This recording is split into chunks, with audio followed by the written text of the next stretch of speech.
Bem-vindos, senhores telespectadores, a mais um Duelo de Ideias. Hoje o meu convidado é talvez o jovem mais conhecido em todos os Açores e, em parte, pelo menos, da nossa diáspora.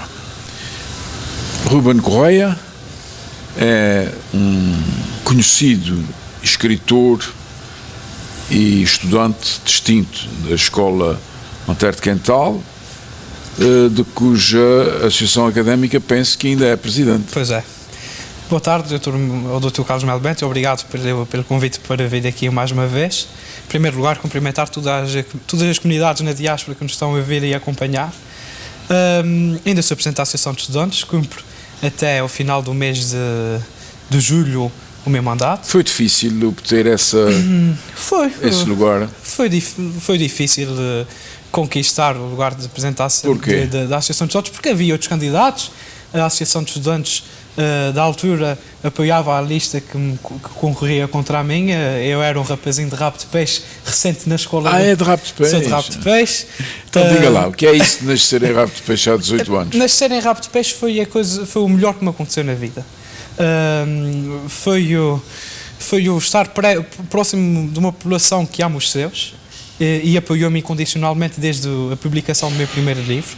Depois de publicar o meu primeiro livro aos 14 anos, tive logo convites para ir a Toronto e a Montreal e a Fall River através dos amigos de Rabo de Peixe, que são uma associação muito bem organizada e de enorme sucesso. Que a diáspora açoriana, no que diz respeito aos naturais de Rabo de Peixe, claro, gosta muito de apoiar os seus, não é? Sem dúvida, a Associação dos Amigos de Rabo de Peixe. Sentiu isso na América e no Canadá ou não? Sim, mais efetivamente em Toronto, que tem sido a cidade que tem mantido relações mais próximas, através da Casa dos Açores também. Mas porquê? Porque a Casa dos Açores do Ontário tem-me honrado com os convites de participar nas suas semanas culturais e a par disso tem feito algumas visitas. Que aliás são muito interessantes. São muito interessantes e também já participou lá também. Numa. Fazem muitas atividades, desde convidar artistas no mundo da escrita, da música, como também do mundo político. Tem sempre um convidado político internacional porque é a sua primeira infância foi passada em Rabo de Peixe toda? Sim, eu vivo ainda em Rabo de Peixe. Porquê é que o Rabo de Peixe tem má fama? Rabo de Peixe tem tão má fama, porque primeiro, e eu tenho que criticar os meus, peço desculpa, primeiro que as pessoas de Rabo de Peixe têm vindo a cultivar esta cultura da miséria para, de certa forma, serem beneficiadas do assistencialismo de Lisboa, através do rendimento social de inserção e de outros tipos de apoios que alimentam muitas famílias em Rabo de Peixe. E é mais fácil dizer-se que é pobre para se obter isto do que dizer-se que quer-se fazer alguma coisa e trabalhar para obter fruto do seu trabalho, o seu rendimento. E infelizmente Rabo de Peixe é a vila onde se recebe mais rendimento social de inserção da região, mas também de peixe. E só por aí já é de salientar. E em segundo lugar, porque Rabo de Peixe é uma vila grande, numa ilha pequena, uma vila com 9.200 ou 9.300 habitantes, portanto é normal que haja muito crime, muito álcool, mas também que haja muita gente com sucesso. Sentiu na escola, que era uma escola, sim, comparada com as outras, muito chata, digamos assim? Eu estudei até o 9º ano de escolaridade em Rabo de Peixe, que é o máximo, depois poderia optar Teve bons professores? Tive bons professores em Rabo de Peixe que me marcaram, principalmente os professores de música. Eu gostava muito de música e toco. Já não gosta? Gosto muito de música, toco alguns instrumentos e incentivaram-me a tocar numa orquestra de jazz, que eu também estive envolvido na altura. Mas para voltar à escola de Rabo de Peixe, acho que é um assunto muito importante para se falar. Rabo de Peixe, neste momento, é a penúltima escola no ranking nacional. Isso é sinal de alguma coisa. Os alunos de Rabo de Peixe não são menos inteligentes do que os outros. Apenas têm aptidões que os direcionam para outros tipos de que quer dizer ramos. Eu quero dizer que a educação, nos moldes que está atualmente, não serve os alunos. Refere-se à educação da escola ou à educação familiar? Não, a educação da escola, o modelo de regime de educação implementado, que obriga os alunos a estar numa escola até o 12º ano, até completarem a idade adulta. A meu ver, acho que a educação deveria ser mais vocacionada para as aptidões de cada um como é o caso daqueles alunos que vão para a Rabo de Peixe, que vão para a escola, a maior parte deles já vão capacitados que irão ser pescadores. A maior parte deles querem mesmo ser pescadores. Mas a população do Rabo de Peixe não é toda pescadora. Não é, mas 60% da população de Rabo de Peixe é pescador. E aqueles alunos que vão para a escola, a maior parte deles querem ser pescadores também, ou querem ser agricultores, ou querem seguir os Então o que é que sugeria? A minha proposta é, por exemplo, temos escolas profissionais. Na Escola Profissional de Rabo de Peixe, eu não sei porquê, e faço a crítica de vez ao Governo Regional, não há um curso de marinheiro nem de pescador. Acho que faria todo o sentido qualificar aquela profissão. Era uma forma de os manter até aos 18 anos numa escola, de aprenderem alguma coisa também, quer no português, mas também nas áreas mais técnicas e mais práticas que depois iriam servir para a sua vida. E mais do que isso, era uma forma de dar um diploma aos pescadores, então não é que eles tivessem algum orgulho na sua profissão, como todas as outras. E era uma maneira também de controlar este déficit que há na educação em Rabo de Peixe. Porque os alunos que vão para a escola de Rabo de Peixe não são menos inteligentes do que os outros. Com certeza. E temos que ver, há um problema ali, o problema não é dos alunos, o problema é que eles estão enquadrados num regime que não serve para eles. Eles querem outras coisas e acho que nós não, acho que o Governo, neste caso, devia estar mais atento a esse tipo de situações e criar, no momento, talvez, um curso direcionado às pescas, à marinha. Acho que faz todo o sentido. Temos tanta escola profissional. Acha que existe Havia na horta, já não existe. Problema, acha que há um problema de droga em Rabo de Peixe que é alimentado por uma classe de indivíduos que vive daquilo e para aquilo e que conspurca a vila de Rabo de Peixe? Há um problema de droga em Rabo de Peixe, como também há em Ponta da Algada, como também em Lisboa. Mas será maior Rabo de Peixe do que os outros ou não? Eu não creio que há um problema maior em Rabo de Peixe do que nos outros sítios. Como disse, Rabo de Peixe é uma vila grande, numa ilha pequena, como é uma vila com muita gente, é normal que se note esse tipo de problemas com maior facilidade. Mas depois já para o meu concelho, o concelho da Ribeira Grande, há uma freguesia chamada Fenais da Ajuda, onde também o afluxo populacional não é muito grande, mas que também tem muitos casos de toxicodependência. Portanto, Rabo de Peixe não é a vila com mais droga dos Açores, isso é mentira. Apenas nota-se mais que há um movimento desse tipo de estupefacientes, porque realmente é uma freguesia grande. E é mais badalada. Exatamente. Depois E é mais badalada na comunicação social, porque a comunicação social também gosta muito de... Gosta de cultivar. Exatamente. Diga uma coisa, pois no nono ano vem logo de vez para a Ponta Delgada. Exatamente, vem para Antero de Quental. Logo para Antero de Quental. Sim, vim para a Escola Secundária Antero de Quental. Porquê é que escolheu Antero de Quental? Escolhi Antero de Quental primeiro pela sua referência histórica, não é? Uma escola centenária, onde por lá já passaram grandes nomes da cultura. Mas isso já o preocupou na altura? Sim, eu já fui. Foi sozinho que pensou nisso ou alguém? Os meus pais sempre me deram a felicidade de poder tomar as minhas escolhas por mim próprio. Portanto, os seus pais são pessoas com formação académica? Não são. O meu pai e a minha mãe trabalham no mundo da hotelaria, portanto não tenho formação académica. Portanto, sempre deixaram-me decidir as coisas por mim mesmo e é assim que tenho feito até hoje. Entra para Antero de Quental no 10º ano? Sim. Tem algum professor que o tenha... Porque você tem 18 anos, não é? Fala com a desenvoltura e com a cultura acima da média. Tem algum professor ou professores que o... Eu na Antero de Quental apanhei professores muito, muito interessantes. Uns mais do que os outros, como é evidente. Tive o professor de História, que foi um professor que me marcou também. Quem foi? O professor Alberto Moura, que acho que já o apresentei, inclusive. Mas outros professores de Literatura, como a professora Graça Borges, Maria Graça Borges, como uma professora que vive a literatura e que eu já gostava de literatura e encontrei uma pessoa que gostava tanto de literatura como eu, portanto foi muito fácil trabalhar com ela. Lê muito? Leio bastante. Que autores? O meu autor favorito de eleição neste momento é José Saramago. Ideologia já à parte, é um autor que eu admiro muito pela singularidade que escreve. Gosta do estilo dele? Sem pontos e sem vírgulas e sem... Não, isso é um mito.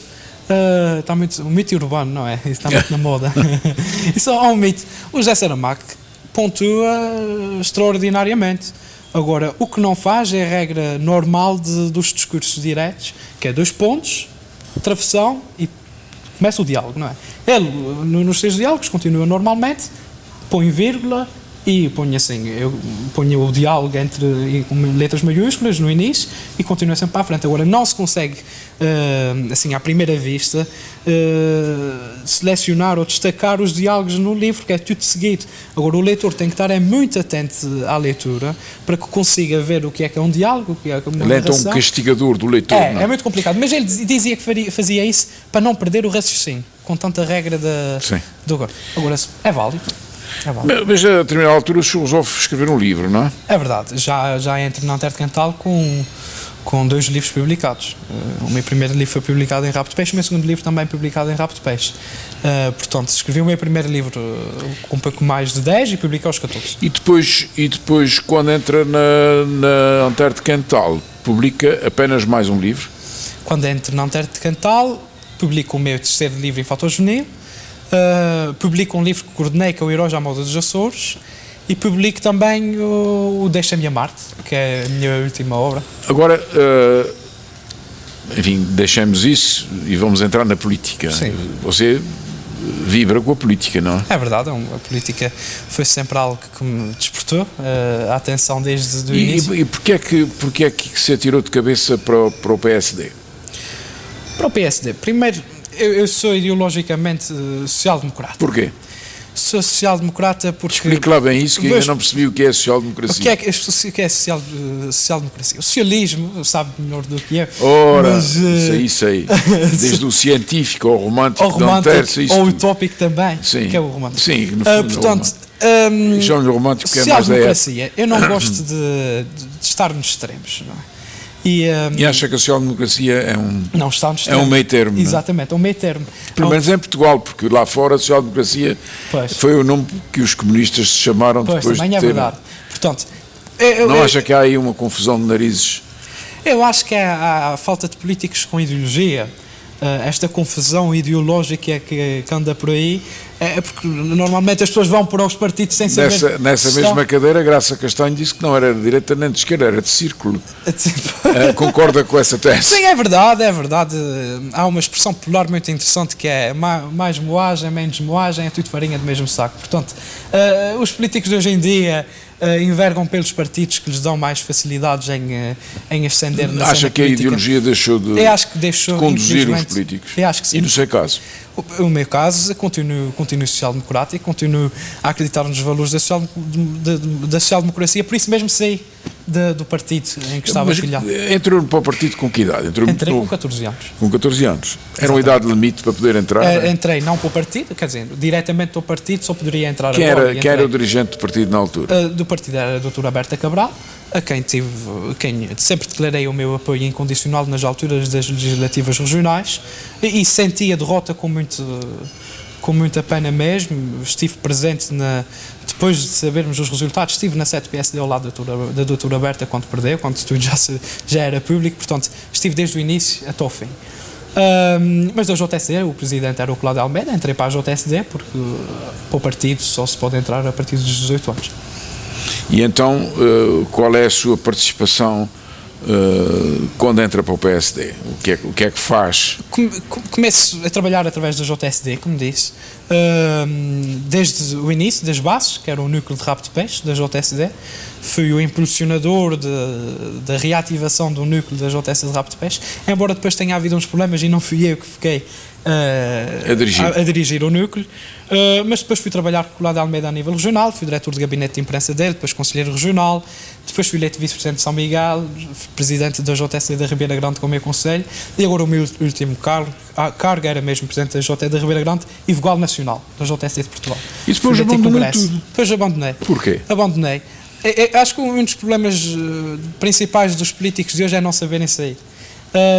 E para quem me acusa de usar a JSD para meu benefício, é mentira, porque eu saí quando estava no auge da JSD, quando era vogal nacional. Mas porquê é que sai? Sai porque não concordo com as políticas atuais traçadas pelo atual líder, quer da Jota, quer do partido. O da Jota não tem projeto nenhum, não há projeto na JSD atualmente, acho que vão ser 2 anos em branco. Você vai-me obrigar a convidá-lo para aí? Ele já esteve aí, ele pode responder. E o partido que anda, o nosso líder Duarte Freitas é como um elefante dentro de uma loja de vidros, sempre que se mexe parte alguma coisa.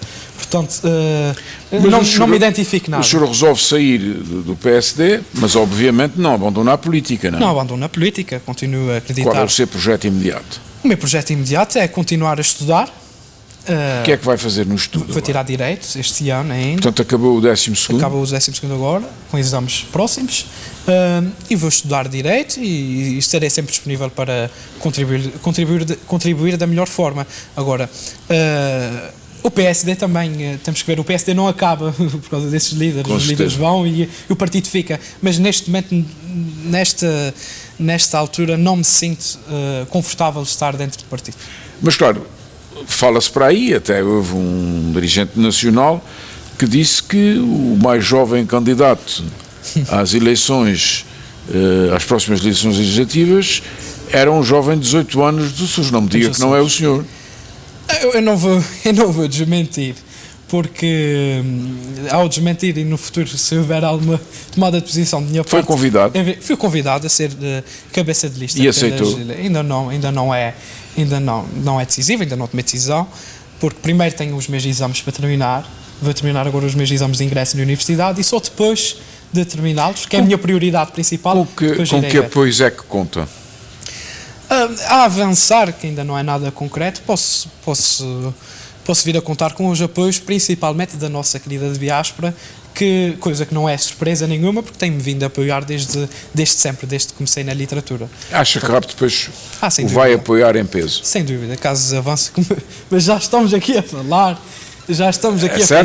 no contexto de avançar. O senhor é um homem que, apesar de muito novo, tem alguma experiência política. Eu acredito que Rabo de Peixe, a aceitar avançar, apoiará por completo esta minha decisão, pela simples razão que eu nunca os abandonei, sempre estive do lado de Rabo de Peixe, nunca tentei afastar-me ou desvincular-me deste rótulo que é ser de Rabo de Peixe. O que é que acha da atual autonomia? A atual autonomia, acho que uma autonomia progressiva, não é? Que se costuma falar por aí. Sá Carneiro é que o disse aqui no Coliseu há muitos anos, você ainda não era nascido. Pois, a autonomia progressiva. Concorda com a autonomia progressiva? Concordo perfeitamente. Acho que eu não sou, ao contrário de si, eu não defendo a independência dos Açores. Eu gosto de ser açoriano, gosto de ser português e, mais do que isso, gosto de ser europeu também. Eu nasci com estas três identidades, não é? Nasci numa altura em que eu já era açoriano autónomo, já era português e português integrado numa Europa. Portanto, para mim essas três... Como é que concilia isso com a sua diáspora americana e canadiana? A diáspora americana... Como sabe, não batem muito certo com essa coisa da europeização. Não, mas a diáspora, eu não olho para a diáspora como alguém distante. A diáspora são parte integrante dos Açores. Os Açores estamos aqui, estamos inteiramente representados, como o Dr. Mota Amaral dizia, que os Açores geográficos somos nós e o coração dos Açores é a diáspora. Portanto, eu continuo a defender isso. Eles não estão divididos em relação à Europa, é diferente. Nós estamos integrados na Europa, mas a diáspora também. Se a Europa declarasse guerra à América, para que lado é que se o caía? Ia viver para a África. Talvez. Quer dizer, lavava as mãos com Pilatos e pirava-se para a África. Também temos comunidades interessantes em África. Pronto, por isso é que talvez a minha ideia seja mais correta para... Oxalá que nunca aconteça, não é? E dificilmente acontecerá. Não vai acontecer. Tudo é possível. A Europa esteve em guerra com a América há menos de 60 anos, não há menos de 70 anos, não é? Portanto, a gente nunca sabe o que é que vai acontecer. Portanto, o senhor lança-se, se aceitar o convite e se avançar, o senhor tem que ter uma posição nítida relativamente aos Açores, quer dizer, quando eles lá fora, no seu partido, mas por agora, por um... No seu partido não, porque avançar, nunca será se avançar, sim, avança por um darei partido a cara por eles, mas, que o propõe, não é? E para falar que é um movimento de cidadãos independentes. E portanto o senhor aqui seria o cabeça de lista dos Açores, e vamos supor agora que o senhor é eleito. O senhor consegue convencer a juventude toda de Rabo de Peixe e das outras vilas todas e cidades dos Açores e o senhor é eleito. Qual vai ser a sua posição relativamente ao governo dos Açores? Ao governo dos Açores, posso tomar várias posições. E perguntei-lhe agora sobre o governo dos Açores. Em relação ao governo dos Açores. Em relação ao governo dos Açores, ideologias à parte, estarei sempre em defesa dos Açores, não em defesa de um governo, mas em defesa da população, não é? Sempre que os interesses da região estiverem em causa, estarei eu a defender. E há assuntos que nós temos Por exemplo, esta questão dos nossos doentes terem que pagar quando vão para Portugal. Sim, isto aqui, desculpe, não há continente português, nunca existiu. Se foi bom aluno de geografia, sabe que não há. Portugal é Portugal, Açores são Açores, Madeira é Madeira. O senhor pode dizer que fazemos parte todos do mesmo Estado unitário, e isso eu aceito. Agora, isto nunca se chamou Portugal aqui, a Madeira nunca se chamou Portugal, inclusivamente no auge do fascismo, entre aspas, que não era fascismo, mas pronto, chamam-lhe fascismo, quando o presidente Carmona chegou aos Açores, isto aqui também é Portugal. Isto era o também Portugal, não é? Foi uma reação muito bruta dos de cá, porque se eram todos portugueses, nós também éramos portugueses. Mas isso é outra guerra, o senhor quando sofrer na pele aquilo que eu sofri, depois havemos de ver qual é a reação que o senhor toma.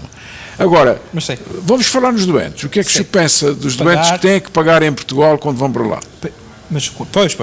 Em relação a isso, o nosso Estatuto Político e Administrativo veio definir algumas coisas interessantes para nós, ilhéus, e vem-nos dar o direito à diferença, não é? Portanto, o Portugal continental, o Governo de Portugal, o Governo Central, não nos pode tratar de igual para igual, não nos pode tratar como um nortenho ou como um algarvio. Mas trata. Pois, o problema é mesmo este. Nós temos as nossas características diferentes e uma delas resume-se à diferença geográfica e ao isolamento geográfico que nós temos. Portanto, nós, como qualquer um dos portugueses, como contribuintes que pagamos impostos e tal, temos que ter o mesmo direito do que eles ao acesso à saúde. Isso é em teoria. Portanto, e agora na prática? E agora na prática era fazer favor de descer ao chão e quero saber qual é. Se o senhor for eleito, o que é que o senhor vai defender na Assembleia da República? Na prática é a isenção do pagamento, sem dúvida.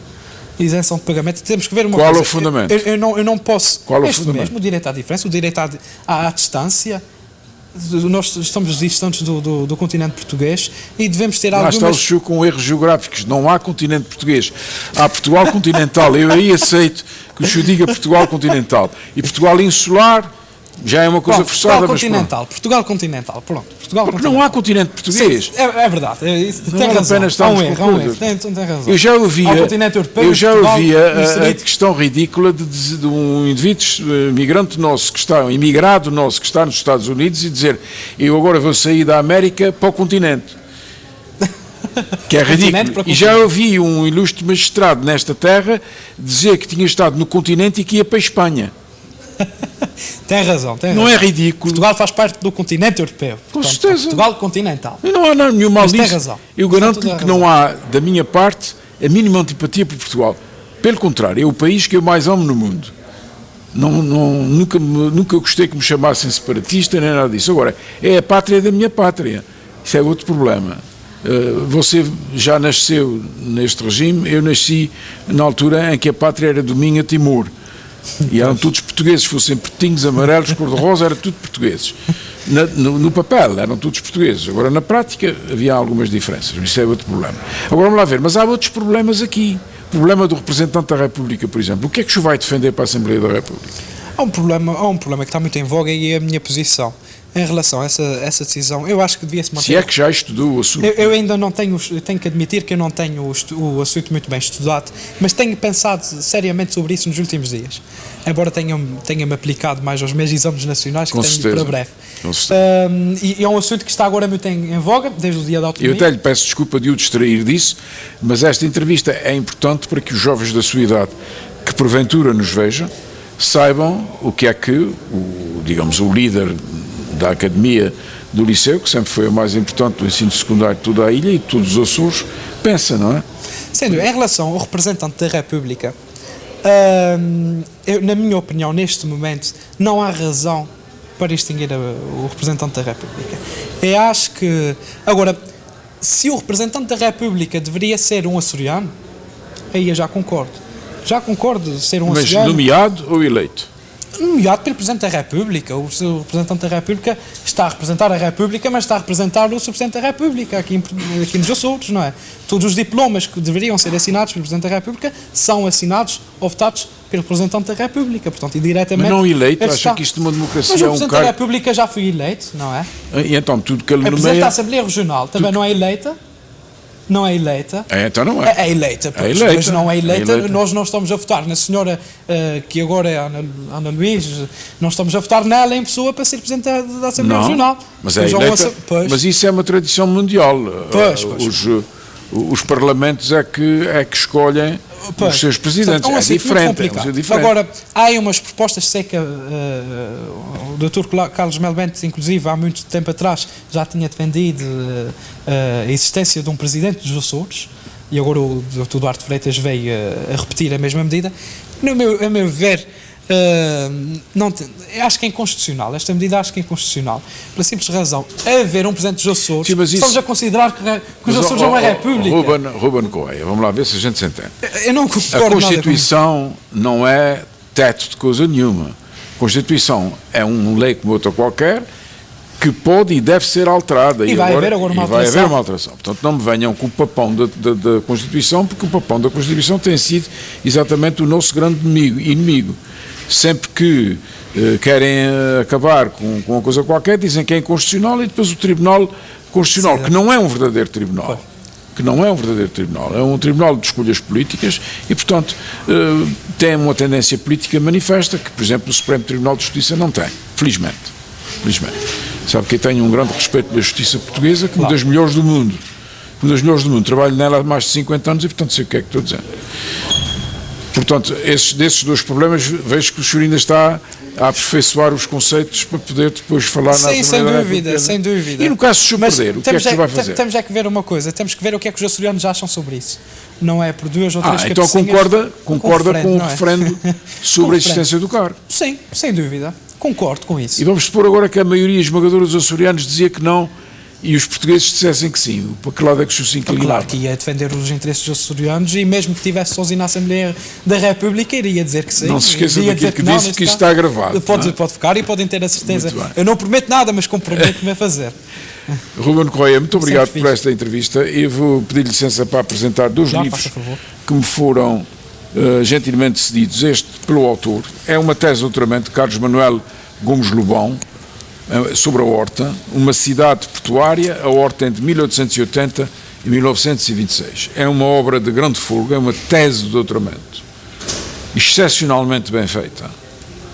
É um trabalho que honra a livraria de qualquer açoriano e, certamente, a comunidade científica está de parabéns por possuir, por dispor de um instrumento destes que aprofunda um período riquíssimo da nossa história, um dos portos mais importantes dos Açores. Não se esqueçam nunca que os Açores tiveram durante muitos anos um porto artificial na Horta, outro porto artificial em Ponta Delgada. A terceira só tem um porto dessa dimensão, talvez maior agora, depois da administração Mota Amaral.